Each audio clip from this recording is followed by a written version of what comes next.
अस्सलामु अलैकुम रहमतुल्लाहि व बरकातुहू।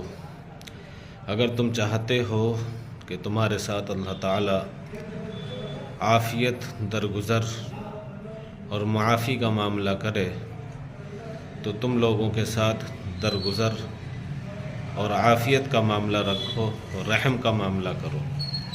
अगर तुम लोगों के साथ आफ़ू दरगुज़र और माफ़ी और रहम का मामला करोगे तो अल्लाह ताला तुम्हारे साथ आफ़ू दरगुज़र और रहम व करम का मामला फ़रमाएगा।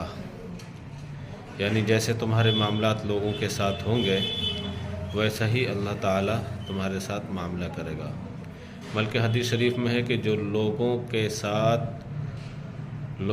साथ रहम का मामला नहीं करता अल्लाह उस पर रहम नहीं करता।